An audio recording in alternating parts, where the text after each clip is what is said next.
Wabarakatuh. Selamat sejahtera, selamat malam, salam reformasi, salam perjuangan saya ucapkan kepada tuan-tuan dan puan-puan yang menonton saya pada malam ini. Panaslah pula. Panaslah tuan, panas. Cuaca tak menentulah sekarang ni kan. Kejap hujan, kejap panas, kejap hujan, kejap panas kan. Jadi panas sikit lah cuaca. Macam mana tuan-tuan rasa? Panas-panas ke? Panas sikit lah, panas. Dia ingat kita koyak tuan-tuan. Dia ingat kita koyak. Minta maaf lah tuan-tuan I don't buy dia orang punya propaganda. Sorry. Nothing to sorry about sebenarnya. Tak ada benda nak disorikan. Kita hidup di sebuah negara yang pragmatik, kita kata. This is the reality of negara kita.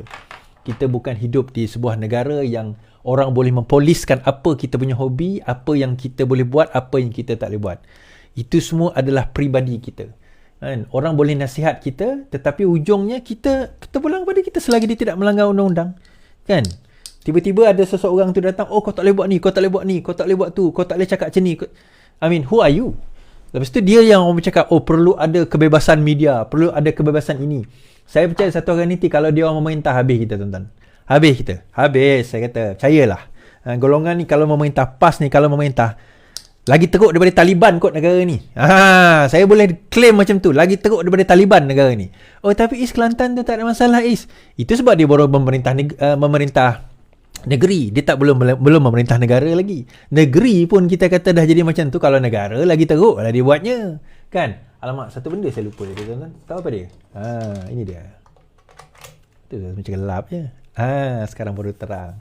Baik, malam ini insyaAllah kita bercerita beberapa perkara. Satunya adalah, saya awal sikit sebab saya ada hal lepas ni. Hadi masih bermimpi ambil alih kerajaan dari UMNO. DAP dan PKR boleh saman Hadi atas tuduhan PKR dan DAP bercanggah dengan Islam dan berbahaya. Zahid Hamidi selamat dibedah. Kenapa ada lantikan politik dalam kerajaan Madin di JLC? Mr. H diambil keterangan pada hari ini. Nampak sudah pertemuan Hamzah dan Zainuddin. Wan Faizal pun dia kata dia disasar sokong PM.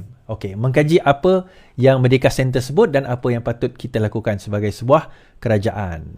Itu antara perkara-perkara yang boleh kita lihat pada malam ini. Baik. I think terima kasih juga tuan-tuan yang share, yang like, yang subscribe. Kadang-kadang saya tak sempat. Kadang kalau saya celoteh kita tengok dah sejam. Kan? Ada yang suka tengok live saya ni sebab dia guna live untuk tidur. Tak apalah, mungkin suara saya ni suara yang boleh menghiburkan. Tak apalah, baguslah tu. Kan? Kemudian esok dia pergi dengar lagi sekali lah. Right, tak apa, tak ada menjadi masalah. Kan? Masing-masing punya cara, masing-masing punya pilihan. Okay, terima kasih yang share. 24 orang yang share. Tolong kalau boleh kita jadikan 100 share pada malam ini. Baik. PLKN 3.0 tidak dilaksana pada tahun hadapan. Kerajaan tidak akan melaksanakan program PLKN 3.0 pada tahun hadapan. Sebaliknya dijangka hanya bermula seawal 2025. Menteri Pertahanan Muhammad Hassan berkata cadangan PLKN itu masih dalam proses kajian. Kemungkinan PLKN dilaksanakan pada tahun 2024 tak ada, tak dibajetkan dalam 2024 pun katanya. Nak gunakan SK Wataniah untuk PLKN kena naik taraf dulu. Kementerian akan kerjasama dengan pemegang taruh. PLKN dilaksanakan kembali pada tahun 2025 katanya dalam Dewan pada hari ini. Mindef berkata kenyataan pelatih program itu akan dipilih mengikut tahun kelahiran dan garis permulaan kelahiran tertentu bagi pelatih memulakan PLKN 3.0. Sekiranya pelatih yang dipilih tidak dapat menyertai atas sebab yang dibenarkan, mereka boleh memohon penangguhan. Had maksimum untuk penangguhan untuk menjadi pelatih adalah sehingga 35 tahun. Mindef turut berharap penjelasan ini dapat menyelesaikan kegagalan orang ramai. Okey. Untuk makluman tuan-tuan, jadi sesiapa yang lahir pada tahun 2007, tahun depan dia 18 tahun. So 2007 tahun depan dia 18 tahun, so berkemungkinan 18 tahun apa? Tahun depan dia 17 tahun. 17 tahun. So tahun satu lagi 2025 dia akan jadi 18 tahun.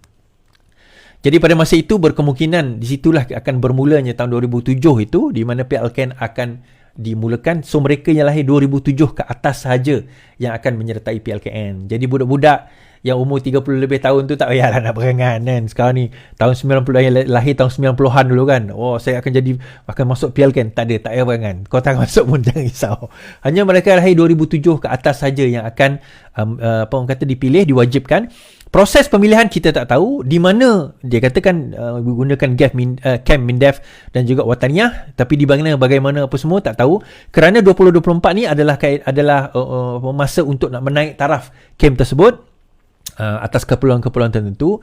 Tapi lah, kalau saya dia bagi pilihan tuan-tuan kan, antara pergi dan tak pergi, saya pilih nak pergi. Saya memang seronok benda-benda macam tu. Berapa tempoh saya dengar, saya baca hari tu 45 hari. So saya cadangkan tuan-tuan dan puan, anak-anak, adakah semua? Mungkin tak semua. Mungkin akan ada by pilihan, akan dipilih.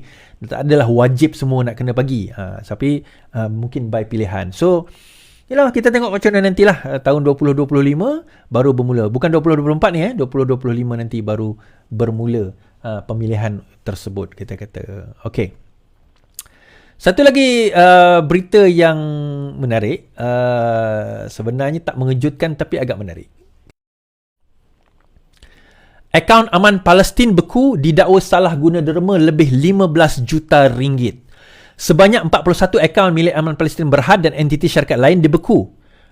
Babit wang bernilai 15 juta, maklum SPRM. Pembukuan dana itu berkaitan siasatan terhadap dakwaan Aman Palestin menyalahkan wang sumbangan orang ramai yang telah dijalankan sejak 17 Oktober 2023.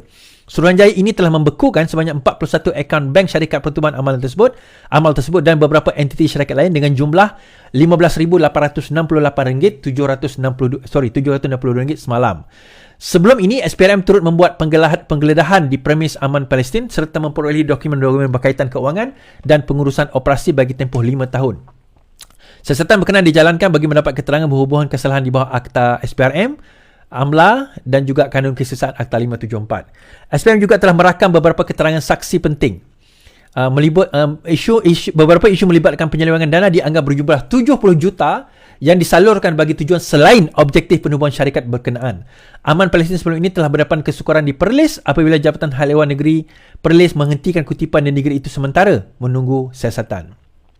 Sebelum ini, Mufti Perlis telah memberi amaran supaya berhati-hati dengan penipu yang menunggang nama Palestin. Dia bagaimanapun tidak menyebut identiti pihak itu secara khusus. Aman Palestin menuntut penjelasan dan bukti bahawa mereka terlibat penipuan dan penyelewengan wang kutipan derma di Perlis. Pihak mana yang telah membuat aduan meminta kami disiasat berkaitan wang kutipan yang telah dikumpulkan. Adakah terdapat sebarang laporan polis, laporan kepada Mufti, Jaib dan Suruhanjaya Pencegahan Rasuah mengenai kutipan tersebut, kata Aman Palestin. Aman Palestin ditubuhkan pada 2004. Ia diasaskan oleh bekas Presiden ISMA iaitu Abdul Zaik Abdul Rahman dan juga menjadi Presiden Aman Palestin sehingga 2018. Dan Abdullah Zaik perkara tersebut. Okey. Alright. Komen saya. Okey, pertama sekali saya nak cerita lah. Saya kenal Abdullah Zaik, Ustaz Abdullah Zaik tu. Saya kenal orang di dalam Aman Palestin. Saya kenal mereka yang ada menjadi orang penting di dalam syarikat-syarikat tersebut. Cuma secara personalnya, kalau ditanya saya tak akan ulas panjang-panjang, tapi secara personalnya, kalau ditanya ke mana saya memberikan derma saya boleh katakan saya tak beri kepada Aman Palestin. Okay, saya tak beri kepada Aman Palestin.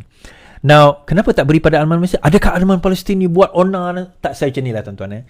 Saya tak bagi kepada Aman Palestin. Saya kenal orangnya, tapi saya tak bagi pada Aman Palestin. Kalau saya nak derma kepada Palestin ataupun kepada kepada bantuan-bantuan ini, saya akan pergi ke website ini, MyCare. Kan, di website mycare.org. MyCare ni adalah satu organisasi yang saya boleh percayai, yang saya yakini dan saya tahu mereka diaudit secara proper audit pada setiap tahun. Ataupun kalau tidak, pergilah ke agensi kerajaan yang memberi derma kepada Palestin. Itu saya boleh kata. Now, adakah sebab Aman Palestin ni tak boleh dipercayai? Bukan, saya tak kata macam tu. Cuma saya kata yang itulah tadi. So, kalau tuan-tuan nak buat pilihan, bagi saya pilih MyCare lah. So, setelah sekian lama, saya tak pernah to be honest derma pada Aman Palestin pun. Saya tak kata dia bersalah, tapi somehow gut saya membenarkan apa yang yang berlaku dan mereka telah disiasat di bawah SPRM dan AMLA. Dan sekarang ini aset mereka telah dibekukan. Adakah mereka telah bersalah? Belum. Sehingga dibuktikan di mahkamah nanti bersalah, barulah dikira bersalah. Buat masa ni, kita anggap mereka tidak bersalah je lah. Anggap begitu saja.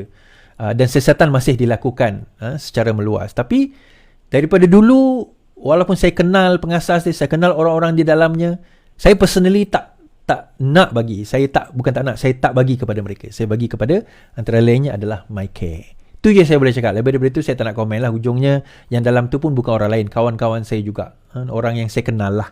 Kata kawan rapat tu tidak, tapi orang yang saya kenal. Okey, orang yang saya kenal. Baik. Ni satu cerita artikel yang menarik oleh Andrew Ong berkenaan dengan setahun selepas kerajaan Madani, dan saya nak komen tentang Andrew Ong. Anwar Ibrahim, bagaimana Madani agihkan ghanimah? Anwar Ibrahim telah lama berkempen untuk perubahan sebelum menjadi Perdana Menteri lagi.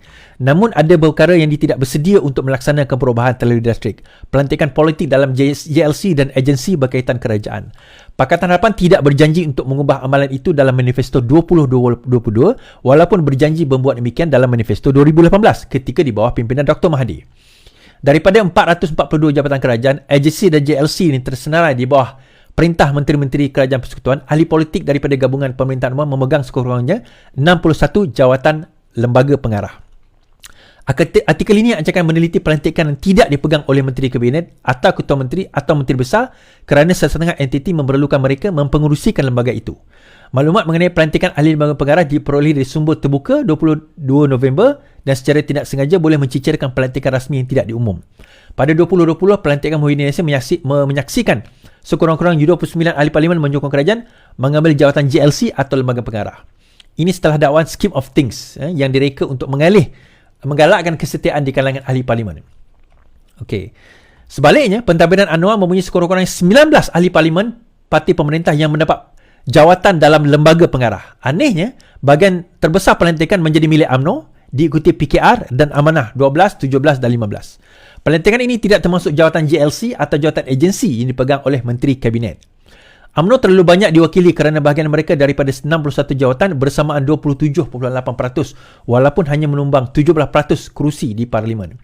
Semua pelantikan daripada UMNO melibatkan sekutu, ahli Parlimen Baru Sulong dan sebagainya. Saya tak baca detail Pelantikan Sabri pada Jun melanggar manifesto 2018 PH. Dalam manifesto tersebut terdapat bab berkaitan komitmen terhadap peneroka Felda yang menjanjikan anggota lembaga pengarahnya bukan daripada golongan parti politik. Sistem pentadbiran Felda akan dirombak agar suara peneroka dapat didengar secara rasmi. Manifesto 2022 bagaimanapun tidak menyentuh berkaitan Felda. Baik. The rest baik, saya ulas beginilah untuk makluman Andrew dan juga yang lain. To be fair, pertama sekali, artikel itu sendiri pun menyebut bahawa tidak ada manifesto di dalam Pakatan Harapan 2022 menyentuh dalam pilihan raya yang lepas, menyentuh mengenai persoalan tidak akan memberikan jawatan kepada ahli politik di dalam JLC. Manifesto itu berlaku pada 2018. Nah, bila kita bercerita soal manifesto, sebagaimana juga orang bertanya, bagaimana harga minyak turun RM1.50? Itu manifesto tahun 2008. Now, how far back should we go untuk kita nak tagih promise? How far back should we go? Now, tuan-tuan, sebagaimana dalam kontrak, apabila kita menawarkan sesuatu dalam satu tempoh masa, adakah soalan pertama kita, adakah manifesto itu, bila kita keluarkan manifesto, dia adalah manifesto untuk selama-lamanya? Itu soalan kita yang pertama. Adakah bila kita keluarkan satu manifesto, katakan manifesto tahun 1997, 1999, 2004, 2008, 2013, adakah manifesto itu semua kita patut kumpul dan jadikan satu manifesto yang mana kita boleh laksanakan selama-lamanya? Saya bukan macam Mahathir kata manifesto bukan kitab suci, which is true. Manifesto memang bukan kitab suci. Tetapi bukan bermakna manifesto tidak wajib dilaksanakan. Saya jawab yang itu dulu. Adakah manifesto wajib dilaksanakan? Dia bukan kontrak. Dia adalah satu apa orang kata janji, bukanlah janji tapi satu manifesto, satu yang kita manifest kalau kita berkuasa. Bukan janji yang boleh yang kalau dalam kontrak kita boleh bind by kontrak pun, bukan. Tetapi kita kena faham juga manifesto itu ada tempoh masa. Satu manifesto bila dikeluarkan tempoh masanya adalah 5 tahun sewaktu memerintah. So manifesto itu dia ada kontrak masa dan dia ada kontrak dilaksanakan. So, contohnya, bila 2018, contoh, kita ambil 2008 dan 2013, bila Pakatan Rakyat pada waktu itu menawarkan satu-satu manifesto. Dia menawarkan satu-satu manifesto. Manifesto itu untuk sampai bila? Dan untuk apa? Manifesto itu ditawarkan kalau sekiranya kami menang. So, klausa dia kalau sekiranya kami menang. Maka kami menawarkan manifesto 2013 ini untuk pada tempoh kami menang pada tahun 2013 hingga pada tahun 2018. Tempoh tersebut. Nah, persoalan dia, bolehkah 2013 Pakatan Rakyat pada waktu itu tak menang. So, bila mereka tak menang, boleh tak kita menuntut manifesto tersebut pada tahun ataupun pada pilihan raya yang seterusnya apabila mereka menang? So, jawapan mudahnya tak boleh. Mana-mana kontrak pun kalau kita faham, kalau kita kata tempohnya adalah untuk ini dan untuk waktu ini, kita tak boleh tuntut manifesto itu setelah itu. Kalau nak tuntut, bagi mereka menang. Sebenarnya saya faham kalau mereka nak menuntut ni bukan orang yang sokong Pakatan Harapan pun. Mereka cuma nak gali. Saya bagi contoh, tuan-tuan. PAS pernah bermanifesto mengatakan akan menghapuskan PTPTN. PAS pernah bermanifesto akan menurunkan harga minyak kalau mereka memerintah. Kedua-duanya tidak berlaku pada tahun 2020 sewaktu mereka memerintah. Dan alasan mereka sama, iaitu kami tidak berkuasa dan itu bukan manifesto kami. Which is true. Kita terima. Jadi, balik kepada cerita 2022. Bila Andrew tadi menulis, dia kata itu manifesto 2018. Manifesto 2018 adalah untuk pilihan raya 2018. Di mana pada masa itu gabungan kita adalah antara lain dengan Bersatu. Kita bergabung dengan Bersatu. So, itu adalah Kerajaan Pakatan Harapan 2018 untuk manifesto 2018 sekiranya mereka berkuasa. Namun, tak boleh tunaikan. Kenapa, tuan-tuan? Sebab kerajaan tumbang. Okay. Bila masuk 2022, kita datang dengan manifesto baru untuk tahun baru 2022. Nah, persoalan lagi. Pertama, tak ada pun menyebut JLC, tidak ada lantikan dan sebagainya. Tidak ada. Jadi, tidak bolehlah kita nak tuntut manifesto 2018. Dan yang kedua, 2022, Kerajaan Pakatan Harapan tak menang. Ini adalah kerajaan gabungan. So, bila ada orang kata, sedangkan kamu menyebut di dalam manifesto kamu, kita kata manifesto ini untuk Kerajaan Pakatan Harapan. Sekarang bukan Kerajaan Pakatan Harapan. Ini kerajaan baru ini. Ini semua alasan kamu saja. Alasan kami, kalau kamu saman di dalam mahkamah, boleh tak kamu menang? Soalan saya, kalau kamu saman manifesto itu dalam mahkamah, katalah manifesto itu binding dan promise. Kamu saman. Boleh tak kamu menang? Jawapannya tak boleh. Sebab kerajaan ini bukan Kerajaan Pakatan Harapan. Kerajaan ini kerajaan madani. Gabungan di antara Pakatan Harapan dan juga parti-parti lain untuk membentuk satu kerajaan. So, dia bukan Kerajaan Pakatan Harapan. Dia memang diketuai atau bukan diketuai tetapi di-lead by. Ialah diketuai oleh Pakatan Harapan. Tetapi dia bukan 100% Kerajaan Pakatan Harapan. So, kalau kita nak manifesto yang seterusnya pada PRU ke-16 nanti, kita tunggu dan menangkanlah Pakatan Harapan pada waktu itu. So, pada waktu itu, kalau mereka menang secara tuntas bagaimana 2018, manifesto tersebut adalah sesuatu yang kita boleh tuntut ke atas mereka. Nah, tuan-tuan, dalam pada kita nak kata kamu tidak adil, kamu adil ke? Saya tanya. Dalam kamu menuduh kita ni, kamu tidak adil, ini manifesto kamu. Soalan saya, adakah kamu adil? Pertama, kamu tak undi kami pun. Okey, katalah kamu mengundi sekalipun. Nah, adakah kamu adil dengan manifesto tersebut sedangkan kamu tidak memenangkan Pakatan Harapan untuk menjadi kerajaan secara single party? Tidak ada parti yang jadi single party dalam kerajaan ini. Even Pakatan Harapan. Salahnya pada siapa? Pada Pakatan Harapan atau pada rakyat yang kononnya menuntut tetapi tak nak memberi kemenangan kepada Pakatan Harapan? Simple. So, berbalik kepada, itu saya kata, ini bukan saya cakap. Ini adalah satu tulisan PhD, salah seorang kawan saya daripada Jerman. Dia kata, apabila pengundi itu keluar mengundi, dalam mengundi satu-satu parti, apabila parti yang dia undi itu, setelah mereka menang kerajaan, salah dalam membuat polisi dan sebagainya, adakah itu salah parti atau adakah itu salah pengundi? So, konklusi PhD dia kata itu salah pengundi. Kenapa? Sebab kalau kita kesalahkan parti, dan sepatutnya kita tidak ada pilihan raya di mana pengundi mengundi. Itu memberi kuasa kepada pengundi. Nah, kalau kita faham makna ini, jadi kita memberi kuasa kita sebagai pengundi, the next pilihan raya, kita jangan pilih dia lagi. Kita pilih orang lain. Jadi itulah yang akan melahirkan pengundi yang cerdik. Kita berpegang bukan kepada apa parti kita. Parti kita buat salah pun kita tetap sokong. Parti kita buat betul memang kita kena sokong lah. Sepatutnya kita kena lihat dalam kadar tersebut. Salah, kita kata salah. Betul, kita kata betul. Dan kalau salah, next pilihan raya untuk pengundi, macam untuk kami ahli parti ni lain lah. Tapi untuk pengundi, oh yang ni dah dia tak buat macam ni, so next pilihan raya kami tak akan undi dia. So itulah sebenarnya yang kena ada pada mentaliti pengundi. Tak kisah anda tua ke anda muda, pada mentaliti pengundi, kalau itu ada dalam mentaliti kita dan kita faham bahawa sebenarnya yang turun mengundi dan memilih pilihan raya itu, yang memilih pengundi itu memilih ahli parlimen atau ahli Dewan Undang Negeri itu bukan dia yang akan, dia akan menentukan polisi, tetapi yang salahnya bukan setakat dia. Accountability, kesalahan untuk kita memilih itu juga pada kita. Pada kita yang memilih. So kalau sekiranya tidak berlaku demikian, pengundi juga kena bertanggungjawab supaya kita ada rasa responsibility. Bila kita membuat pilihan di petak di kotak undi nanti, kita ada rasa conscious, kita ada rasa kesedaran. Kalau aku salah pilih, maka ini akibat-akibatnya. Benda tersebut kita kena sedar dan kena tahu. Setuju atau tidak dengan saya, terpulang. Dan inilah yang kita kena faham dalam amalan demokrasi di negara kita dan juga di dunia, bahawa pilihan untuk pilihan raya itu di tangan kita. Habis kat situ. Zahid selesai dibedah, kini masih berehat. Timbalan Perdana Menteri Ahmad Zahid berkata, kini dia berada dalam tempoh rehat seperti dinasihatkan oleh doktor sebelum kembali bertugas.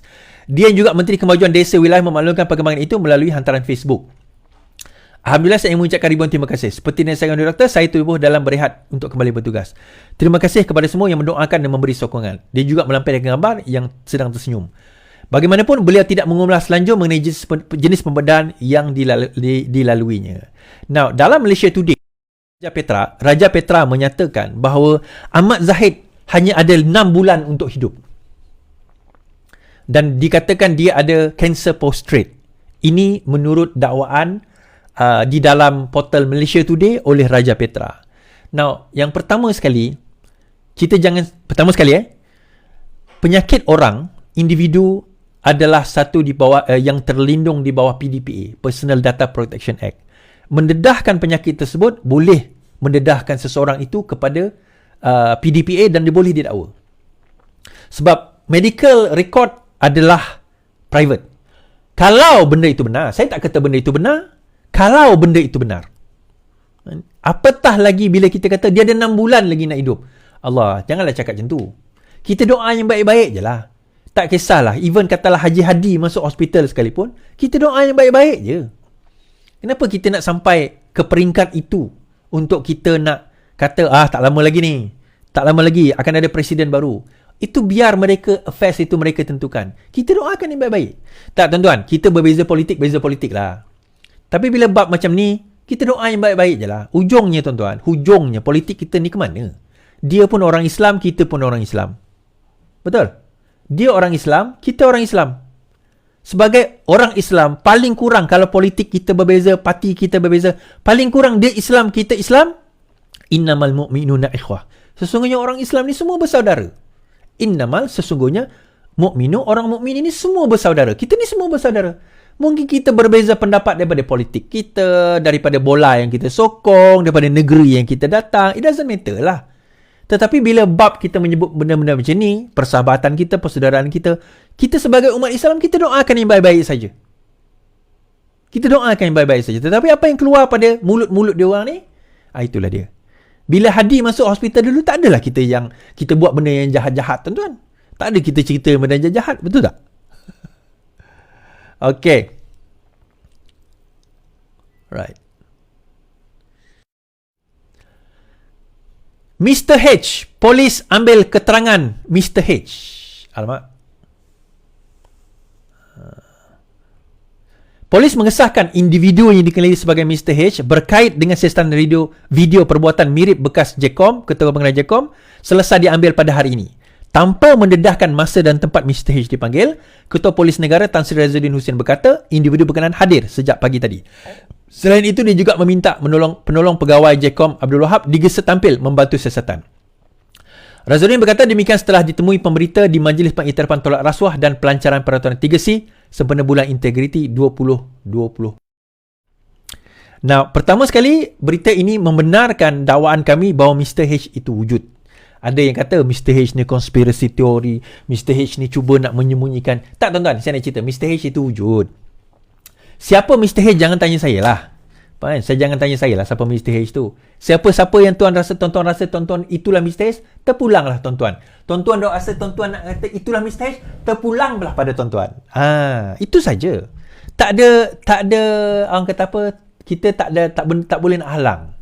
Tetapi poinnya dia ke sini, dia wujud, konspirasi itu wujud, perbuatan itu wujud.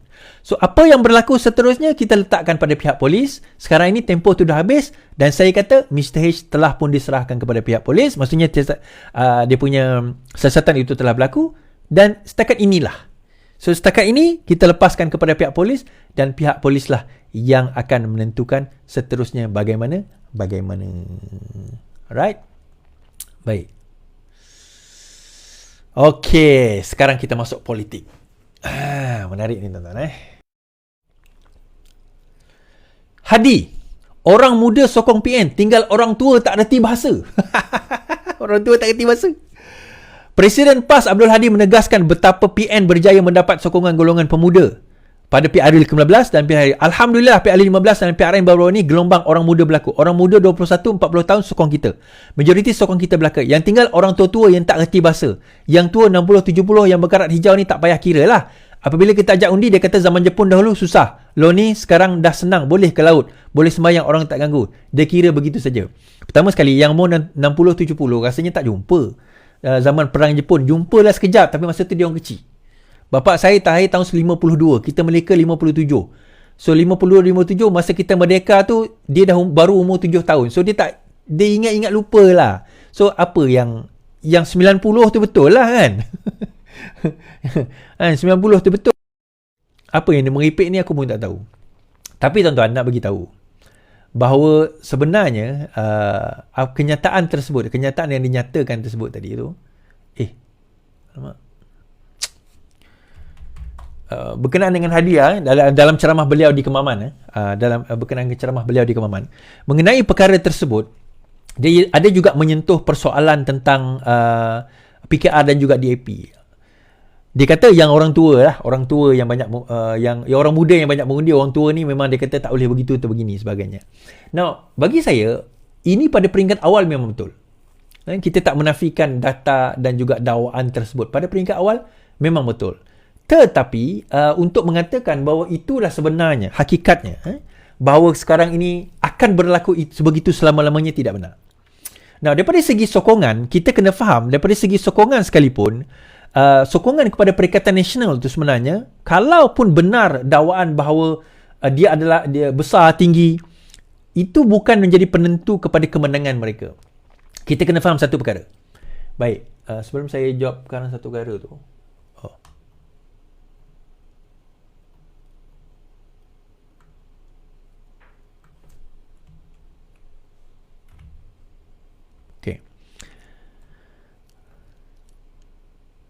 Dia itu berlaku antara lain kenapa perkara tersebut berlaku. Okey.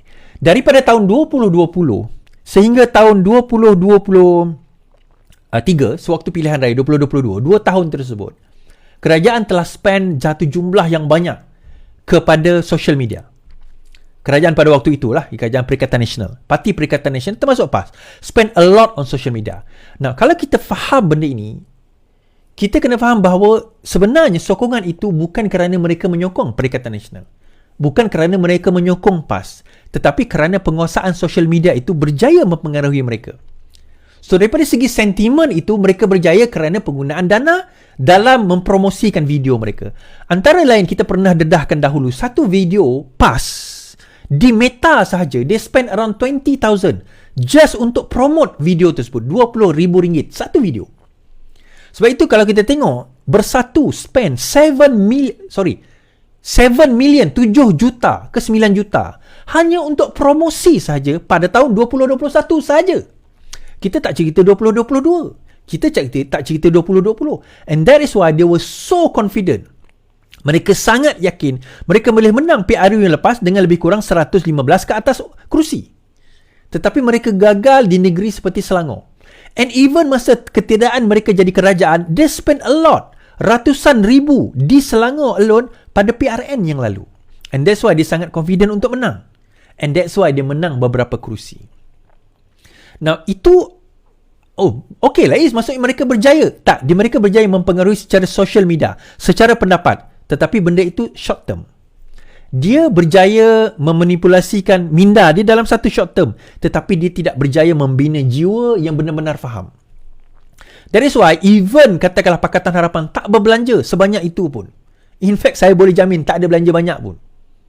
Adalah mungkin a few thousand berbelanja. Saya boleh kata PH masa tu belanja tak sampai pun 50,000 pun untuk social media punya iklan. Tak sampailah. Less than that. Pun dia dapat 80 lebih kerusi. Kenapa? Sebab pembentukan pemikiran itu datang daripada awal, bukan masa nak pilihan raya. And because of that, saya tertarik antara lain perkara yang dimainkan. Kedua adalah isu yang dimainkan. Now, kita kena faham kenapa golongan sebenarnya disebut 40, bukan 40, 35 ke bawah. 35 ke atas daripada segi sokongannya sebenarnya sudah beralih banyak daripada Perikatan Nasional kepada tak mengundi, tak tahu ataupun tidak akan mengundi Perikatan Nasional. Di kawasan selain daripada 4 negeri yang mereka menang. Even di kawasan yang mereka menang. Kenapa? Sebab golongan yang atas ni mereka faham agama, mereka faham bangsa. Golongan 35 ke bawah ni still gullible. Mereka tak faham. Mereka percaya bahawa apa yang dibawa itu, betul lah kot. Bangsa dan agama dua perkara yang paling mudah nak jual. Saya bagi contoh video ini tuan-tuan. Kita boleh tengok sendiri. Ini ucapan Hadi di Kemaman.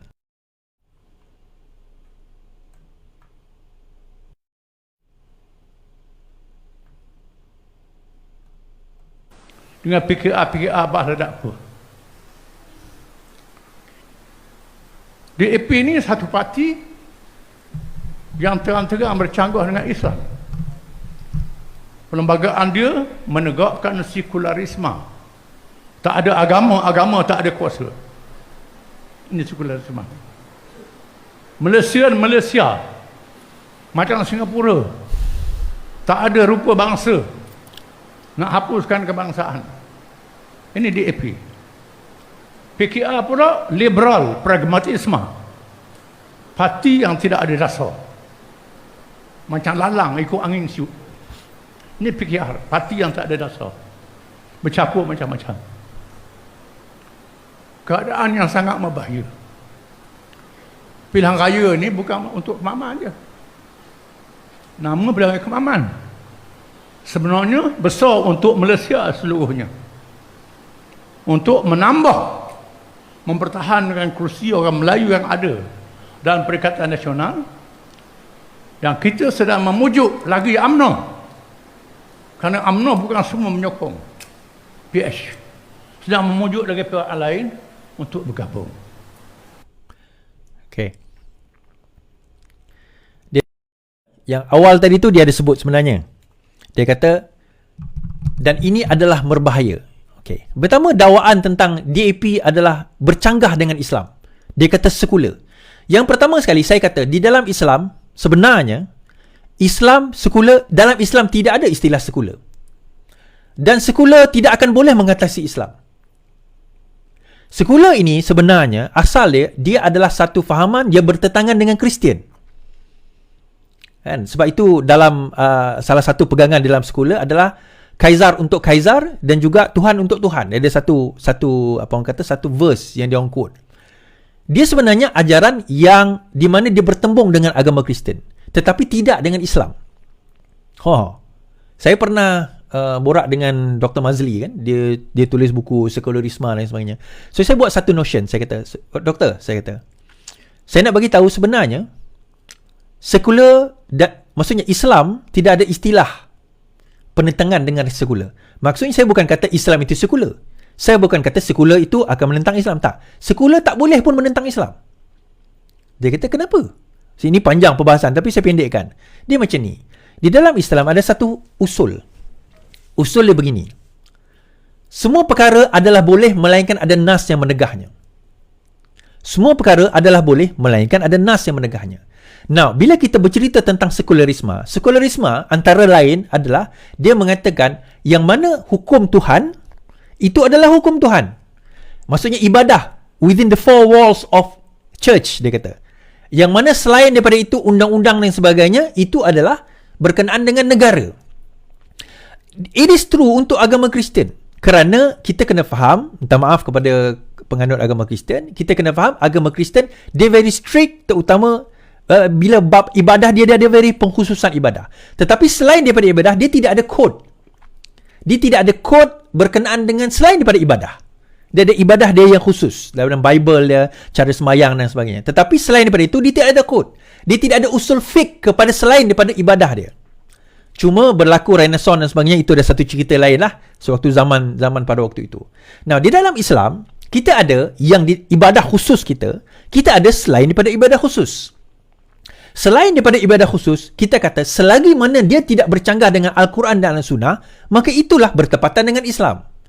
Nah, bila sekularisme datang, dia nak implement dengan satu-satu perkara. Dia kata Islam tidak boleh campur tangan.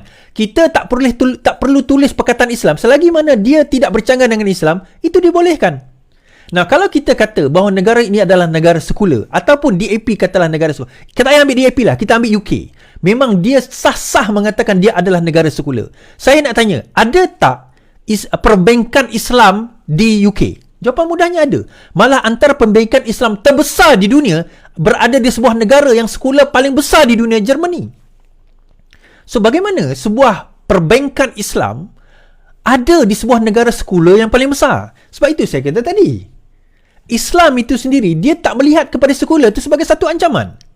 Sebab sistem sekular, sistem Islam, suatu sistem yang sebenarnya dia bukan saya kata compatible, tetapi dia tak boleh nak serap, nak hapuskan, nak hancurkan Islam. Sebab Islam ada satu prinsip, semua perkara adalah harus, melainkan ada nas yang menegahnya.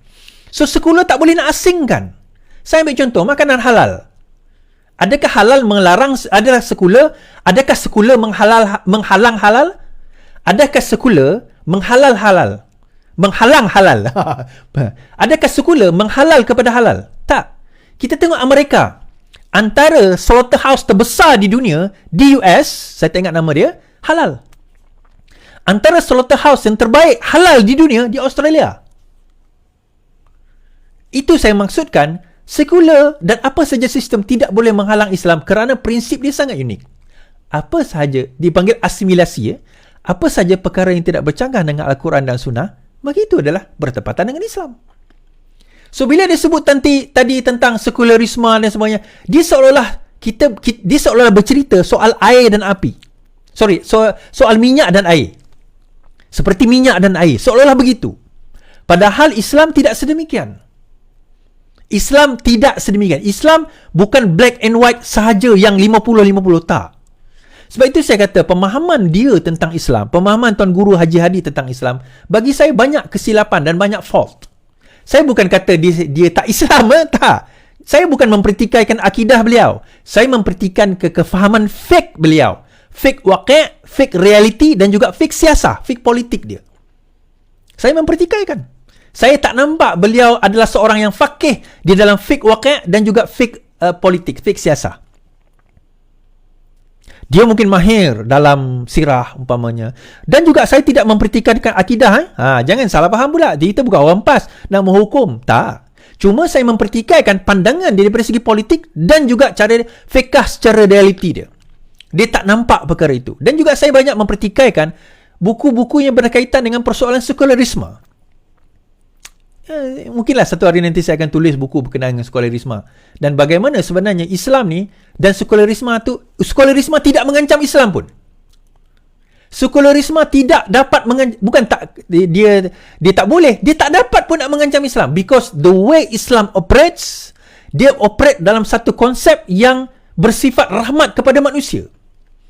Tak kisah apa sistem, whether komunis ke, whether anda sekular ke, whether anda kapitalis ke, whether anda demokratik ke, apa ke, konservatif ke, liberal ke, Islam akan sentiasa dapat menelusuri, masuk dan hidup di dalam mana-mana sistem yang dicipta oleh manusia. Malah Islam akan improvekan lagi sistem tersebut. Kerana generiknya Islam ini. Islam ini bukan satu benda yang mati, yang statik. Dia bersifat fleksibel. Fleksibelnya dia umpama air, tuan-tuan. Wherever you put, dia boleh adapt dalam suasana tersebut tanpa dia hilang core dia, asas dia. Ni kalau saya buat course ni, saya ada satu course yang khas nak menyentuh soal ini. Mungkin kita boleh buat benda lain. Tetapi yang saya tertarik, dia kata tadi dua perkara. Hadi Awang sebut tadi. Yang pertama, bila dia kata kita akan nak menarik lagi orang UMNO. Ada orang UMNO tak setuju dengan Pakatan Harapan. Dalam pada dia kata dia nak tarik tu, ada 4 orang dah lompat daripada Bersatu. Saya kata ada orang daripada PAS, tetapi dia berjaya halang. Sebenarnya tuan-tuan, daripada UMNO dah tak ada dah nampak harapan nak pergi pindah kepada Bersatu dah. Tak ada. Kepada Perikatan Nasional dah tak ada. Beberapa orang yang nak lompat itu akhirnya kalau mereka nak lompat dan menyatakan sokongan, bukan setakat apa, mereka dah tak ada apa. Okey, tuan-tuan rasa mereka nak hilang ke peruntukan yang diberikan kepada kerajaan 1.4 juta? Saya tahun lepas lah, tahun ni saya tak tahu lah kan. Tahun akan datang ni. Kita rasa mereka nak hilang? Nak bersama dengan pembangkang atas dasar itu? Tidak. Jadi daripada situ jumlah yang disebutkan itu hanyalah retorik beliau di dalam kempen kepaman di hadapan pengikut beliau. Itu saja. Dan kedua, bila dia kata ini untuk rakyat Malaysia, betul. Kemaman adalah untuk rakyat Malaysia. Kerana apa? Kerana kalau rakyat Malaysia, terutama orang Kemaman, nak berubah, kalau PAS kalah di Kemaman, dia satu signal yang sangat besar bahawa sokongan yang selama ini ada kepada PAS telah mula berubah secara drastik. Tapi kalau PAS menang tak ada apalah. Biasa je. Saya dah kata. Kalau PAS menang, tak ada masalah. Tapi kalau PAS kalah, pernah kita tanya soalan ni tak? Dan yang kedua tadi, bila dia menuduh sebagai DAP itu anti-Islam. Saya rasa DAP dah boleh saman dah ni. Termasuk PKR dah boleh saman dah. Saya rasa daripada video itu sendiri, PKR sebenarnya dan juga DAP boleh saman apa orang kata Haji Hadi dah. Boleh saman Haji Hadi. Now, sebelum kita pergi ke cerita Bersatu berpecah, saya nak baca survey. Yalah, tapi saya macam unfair, panjang kalau kita nak cerita survey, tapi kita cerita secara umum dahululah kan. Now, ini adalah survey yang dilakukan oleh Merdeka Center, dan Merdeka Center nampak sebelum pembentangan bajet hari itu, tempoh hari, rekod sebelum pembentangan bajet, bahawa sokongan rakyat terhadap ataupun persepsi rakyat terhadap kepimpinan kerajaan Madani ini menurun. Ini sebelum bajet. So, kita tertarik untuk melihat apakah selepas bajet persepsi mereka akan meningkat. Ini adalah dapatan yang dibuat oleh Merdeka Center daripada tahun 2018 sehingga 2023. Now, merah ini menunjukkan mereka tidak puas hati, tak suka. Biru ini menunjukkan mereka suka. Now, daripada ini kita nampak trend bahawa ada lebih kurang 4 kerajaan. Kerajaan Pakatan Harapan 2018, Kerajaan Muhyiddin Yassin, Kerajaan Ismail Sabri, dan akhirnya Kerajaan Madani pada hujung ini. Nah, kita bagi satu persatu. Dan kalau kita lihat dekat sini, kita nampak trend pada awal bahawa rakyat suka kerajaan ini. Ini persepsi, ini bukan reality. Ini berdasarkan persepsi. Secara persepsinya mereka suka. Tetapi as time goes by, tak suka itu dah mula meningkat berbanding dengan suka. Dan akhirnya pada bulan 1 2019, kita nampak bahawa apa yang berlaku, tak suka itu lebih. Kenapa? Kalau tuan-tuan ingat, pada waktu ini berlaku antara lain, apa dia? Fitnah berkenaan dengan tabung haji. Di sinilah bermula fitnah berkenaan dengan tabung haji dan yang lain-lain. Dan kita nampak trend ni mula tak suka tu menaik. Kemudian bila beralih kepada kerajaan Muhyiddin Yassin, sama juga. Kan? Dia bermula tak suka dahulu, kemudian dia suka. Dan kalau tuan-tuan tengok Februari, ini memang kerajaan Pakatan Harapan Januari, masuk Februari Malaysia. Dan bila masuk bulan 5 setelah angkat subah, 58% rakyat berbanding 30% merasakan we are going to the right direction. Kita dah tukar kerajaan. Baguslah ni. Tetapi tuan-tuan tengok dekat sini. Akhirnya pada bulan 2020, bulan 9, prestasi mereka mula menurun dan rakyat mula tidak suka. Kerana pada awalnya mereka menjanjikan itu dan ini, lepas itu negara tutup. Tetapi ada nampak peningkatan sedikit pada bulan November 2020. Kenapa tuan-tuan? Kerana pada masa itu diumumkan KWSP, November 2020 iSinar. So nampak peningkatan. Tetapi turun balik dan akhirnya Diumumkan balik KWSP Air Citra November 2021, nampak peningkatan. Pada bulan Jun 2021 nampak peningkatan dekat sini, tetapi masih tidak cukup menyelamatkan negara pada waktu itu. Dan kerajaan ini dianggap sebagai kerajaan gagal. Alright. Now, masuk Ismail Sabri. Ismail Sabri bermula dengan kerajaan ini dianggap sebagai gagal. Tetapi bila bertukar pada bulan 9, dia angkat sumpah pada Julai, Ogos, kemudian masuk bulan 9, Ogos itu Air Citra diumum ataupun Air Lestari kot. Tapi KWSP diumumkan dan mula naik. Tuan-tuan nampak mula naik, sokongan mula naik. Tetapi immediately terus turun sokongan tersebut. Sehinggalah pada November 2021, pada waktu itu naik sedikit di sini kerana KWSP pada bulan Mac 2022 naik sedikit. Dan akhirnya kita tengok tetap juga kerajaan sokongan menurun.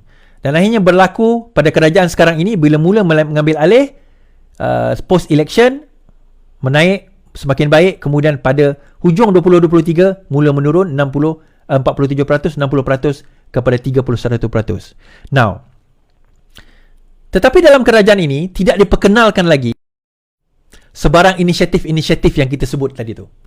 KWSP, Air Citra, kerajaan ni tak buat. Malah banyak perkara yang kerajaan ini nak, yang rakyat nak, kerajaan ni tak nak buat. Sepatutnya kalau mereka risau kepada benda ini, dia kena inject lebih banyak. Bukan, data ini diperolehi sebelum pengumuman bajet KWSP sebagainya. Now, ada orang kata, bagilah KWSP, nanti akan naik sokongan. Kita dah buktikan, walaupun dibagi KWSP, sokongan itu naik sikit dan sementara saja. Kerana apa? Mereka tak address the real issue. What is the real issue? The real issue daripada semua ini adalah berkenaan dengan ekonomi. Dan saya kata indikator ekonomi itu, dan kalau kita nampak impak dia bukan tahun ini. Impak dia 2024. Kita kena tunggu 2024 untuk kita nampak mula impak. Tak drastik tetapi bermula. Tetapi kita kena sabar. Dan dalam kesabaran tersebut, kita tak boleh sabar biar diam saja. Saya dah cakap dengan Wabi Fahmi Fazal dan beliau bersetuju kena diperkemas dan dipertingkatkan lagi penerangan kepada rakyat akan perkara ini, bahawa kita perlu, kita kena tambah lagi usaha kita untuk memberitahu kepada rakyat, sabar, kita menuju ke jalan yang betul, kita kena perbaiki fundamental terlebih dahulu. Ya, some tax kita kena ambil balik, kejutan itu akan ada, tetapi ini perkara perlu lakukan untuk nak selamatkan negara. Tuan-tuan boleh download sendiri dekat Merdeka Center untuk tengok data ini. Dan the biggest problem facing the country menurut total 77.8%, 80% Melayu mengatakan ekonomi, Cina mengatakan 69% ekonomi, Indian 80% ekonomi, Muslim Putera 84% ekonomi, peratus ekonomi 79.5%, non-Muslim Putera mengatakan isu dia adalah still ekonomi. Nah, adakah ekonomi itu bermasalah? Itu cerita lain, itu reality. Itu data, kita boleh kata tak dengan data ini, data itu.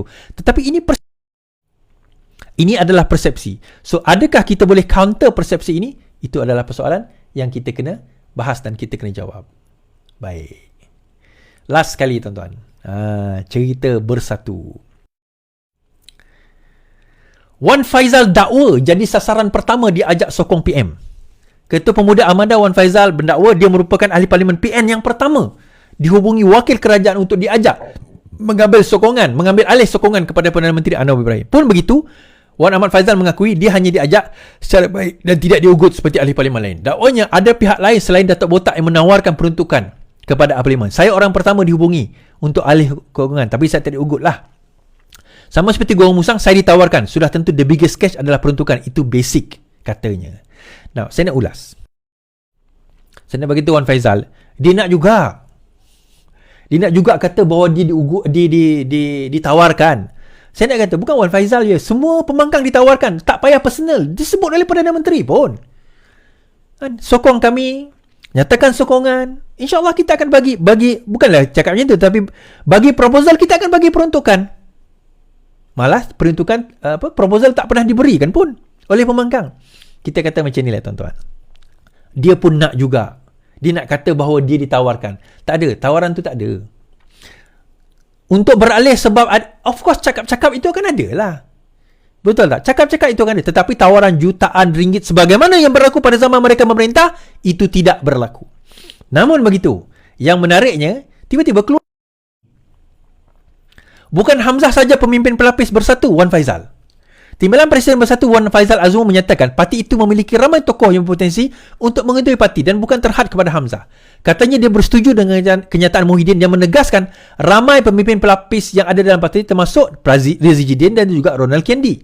Selain itu, Ahmad Faizal kata pemimpin sayap Bersatu juga mewakili kewibawaan untuk ditonjol sebagai ketua parti yang boleh mengambil alih tampuk pimpinan. Bukan saja nama-nama disebut, tapi ramai lagi. Misalnya Ronald, Razi dan pemimpin Armada Seri Kandi. Ini semua mampu mengambil alih tampuk pemerintahan. Now, kenapa tiba-tiba Faizal benda ni? Pemilihan parti Bersatu akan berlaku. Kita pun tahu camp sekarang ni di antara Muhyiddin Yassin dan juga Hamzah Zainuddin. Now, Muhyiddin Yassin dia katakan tidak berapa sihat, berkemungkinan akan mengundurkan diri dan memberi kepimpinan kepada orang lain. Kalaupun tidak, ini merupakan term terakhir beliau menjadi pemimpin. Hamzah Zainuddin on the other hand melihat bahawa kepimpinan Muhyiddin Yassin ini terlalu lemah. Kepimpinan ini terlalu lemah. Sekarang ini berlaku rundingan, jangan ada pertembungan. Kan, kita kena pastikan bahawa presiden tetap jadi presiden. Tetapi sampai bila sebegini? Dan mereka di peringkat angkat umbi sendiri mengatakan kalau sekiranya tidak berlaku perubahan, Bersatu akan berkubur.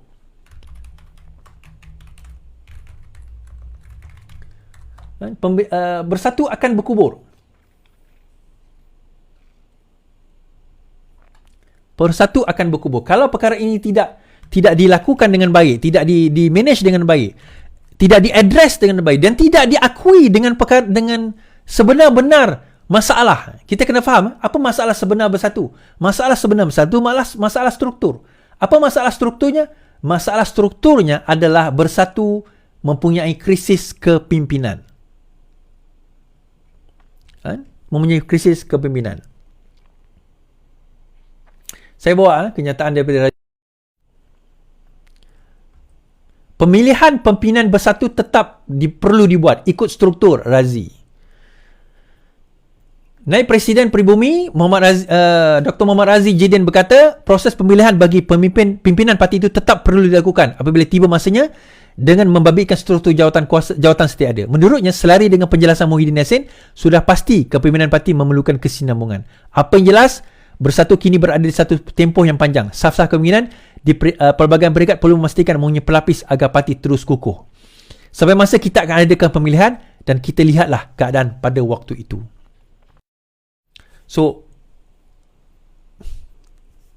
kita lihat bagaimana Bersatu sekarang ini berada dalam the verge of perpecahan dan ahli Bersatu merasakan, negara khusus merasakan bahawa kalau tidak berlaku struktur ataupun rombakan di dalam kepimpinan Bersatu, maka Bersatu boleh say sayonara, selamat tinggal, goodbye kepada pilihan raya yang akan datang dan juga kepada parti itu sendiri. So, struktur perubahan itu berlaku.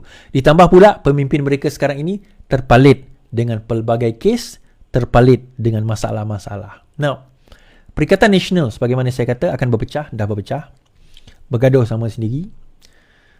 Dalam hal dalaman parti mereka pun bergaduh sama sendiri. PAS sekarang ini cuba untuk nak orang kata apa, what do you call that, memastikan bahawa ahli mereka tidak berpecah terlalu teruk.